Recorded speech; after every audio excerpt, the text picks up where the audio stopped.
नमस्कार, मैं राशिद खान, भारत 24 के लिए। आज चुनाव अपने चरम सीमा पर पहुंच चुका है।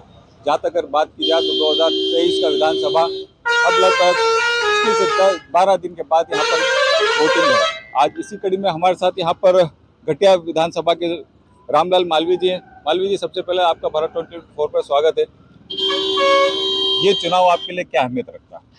पहले तो आप यहाँ ग्रामीण क्षेत्र में हमारे पास आए, इसके लिए आपको भारत 24 को बहुत बहुत बधाई।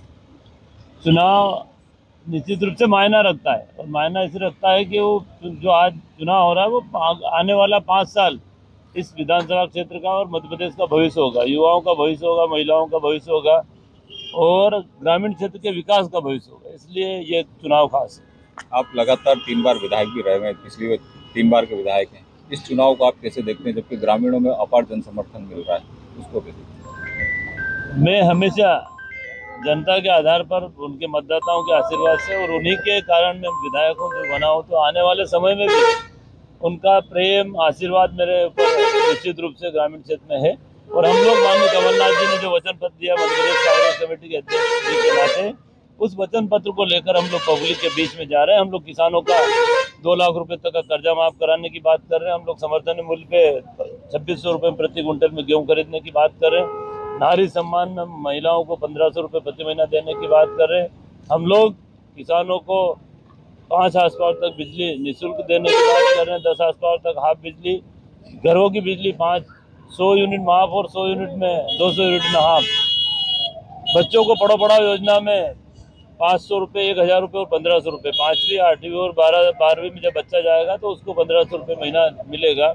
इसलिए इन योजनाओं को लेकर हम लोग पब्लिक के बीच में जा रहे हैं। निश्चित रूप से घटिया विधानसभा क्षेत्र के मतदाताओं का आशीर्वाद कांग्रेस पार्टी के एक प्रत्याशी होने के नाते मेरे पे है, और उनमें उनके परिवार का एक सदस्य हूँ, उनका भाई हूँ, बेटा हूँ, उनका प्रेम इसमें मेरे ऊपर है। कहा जाता है कि जो 2 लाख रुपए कर्ज माफ है, बीजेपी का सीधा आरोप है कि किसानों का कर्ज 2 लाख का माफ नहीं हुआ, तो उस बारे में? मध्य प्रदेश में भारतीय जनता पार्टी की सरकार थी पिछले 15 साल में, और 15 महीने की कमलनाथ जी की सरकार में कर्ज माफ करके दिया। और जब हमारी सरकार को गिराया भारतीय जनता पार्टी के लोगों ने, जिसके बाद हमारे ही विधायक साथियों ने विधानसभा में हम लोगों ने प्रश्न लगाया, तो कृषि मंत्री कंवर पटेल जी का हमारे पास विधानसभा का प्रश्न है कि 27 लाख किसानों का कर्जा माफ हुआ है। आपका एक हाल ही में एक वीडियो बहुत वायरल हो रहा है, जिसमें 17 तारीख के बाद कुछ अधिकारियों को धमकाने की इस तरह से, तो उस बारे में आपके साथ? मैंने कोई अधिकारी को नहीं धमकाया। मेरा कोई वीडियो वो जो वायरल पिछले जब हमारी सरकार गिरी थी और महाकाल मंदिर दर्शन करने आए थे माननीय कमलनाथ जी, उस दिन वहाँ के जो कर्मचारियों ने वो गेट बंद किया था, हमारे कार्यकर्ता का उसमें हाथ फंस गया था, वो गेट के अंदर हाथ आ गया, तो स्वाभाविक है गुस्सा आना। मैंने उनसे कहा भाई इसको गेट खोल दे, उसका हाथ टूट जाएगा।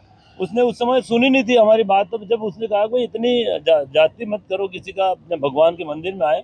और दूसरी रही बात अधिकारियों की, तो मैं तो अभी पिछले दिनों हमारी सभा में हमने अधिकारियों से कहा कि भाई निश्चित रूप से सरकारें आती जाती रहती, लेकिन पब्लिक को किस प्रकार, ये जो वर्तमान में सरकार चुनाव आयोग के निर्देश के बावजूद भी पुलिस प्रशासन और पैसा ही काम कर रहा है क्षेत्र में, तो वो जो जिस प्रकार धमका रहे हैं वो धमका रहे, हम नहीं धमका रहे। ये चुनाव आपके लिए बहुत अहमियत रखता है। कांग्रेस की अगर सत्ता बनती है और आप अगर विधायक बनते हैं, तो बाबा साहब आपके जन आक्रोश रैली में सभा में बोल के गए थे कि आप केंद्र के मंत्री बनेंगे। आपके लिए ये तो माननीय मुख्यमंत्री जी का अधिकार रहेंगे। आने वाले समय में मुख्यमंत्री जी को जो करना करें, हम लोग तो अपने क्षेत्र का विकास चाहते हैं। निश्चित रूप से आने वाले समय में घटिया विधानसभा में विकास होगा, आगे और बढ़ेगा। किस तरह के और विकास को आप आगे बढ़ाएंगे? हमारा जो मिशन है, हमारा जो विजन है, हम लोग जिस प्रकार काम करते हैं ग्रामीण क्षेत्र में, पेयजल, सड़क, स्वास्थ्य, शिक्षा, युवाओं को रोजगार, महिलाओं को सम्मान, उनका सम्मान किस प्रकार बढ़े और किस प्रकार कानून का राज हो, उसके लिए हम लोग काम करेंगे। मेरा आखिरी सवाल, चुनावी माहौल है, सुबह से लेकर रात तक किस तरह से अपने स्वास्थ्य को फिट रखते हैं? आप देख ही रहे, मेरा काम है रोज उठ के सुबह 7 बजे से जनसंपर्क प्रारंभ करता हूं, तो रात को 11 बजे तक जनसंपर्क करता हूं। हर घर जाता हूं, हर एक मतदाताओं से आशीर्वाद लेता हूं और आशीर्वाद लेके आगे बढ़ता हूं। मेरे में जो शक्ति है, ये मतदाता द्वारा आशीर्वाद की शक्ति मेरे साथ है। कैसे स्वास्थ्य को अपने को मेंटेन करते हैं? स्वास्थ्य भगवान की कृपा है। स्वास्थ्य में आ रहे हैं, क्या साधन आ रहे हैं रतलाम में? प्रधानमंत्री देश के बहुत बड़े सम्मानीय हमारे देश के मुख्यमंत्री है, प्रधानमंत्री है।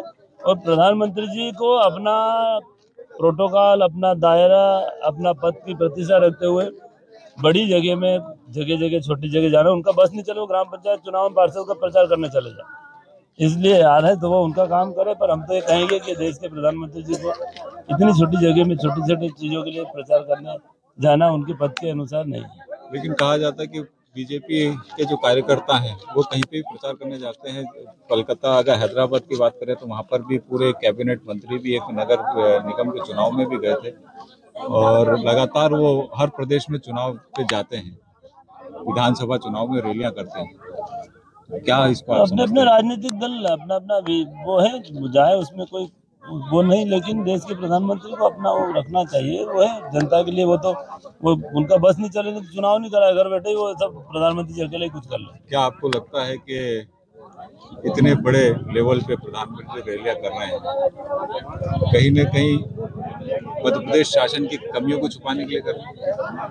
अगर मध्य प्रदेश सरकार ने पिछले 18.5 साल में अच्छा काम किया होता, अगर मध्य प्रदेश सरकार ने 18.5 साल में जनता की हित की कोई काम किया होता तो प्रधानमंत्री जी को वोट मांगने नहीं आना। आज जनता उनको जवाब दे रही है, उनकी जमीन खिसक गई है, इसलिए प्रधानमंत्री जी प्रलोभन देने के लिए मध्य प्रदेश आ रहा है।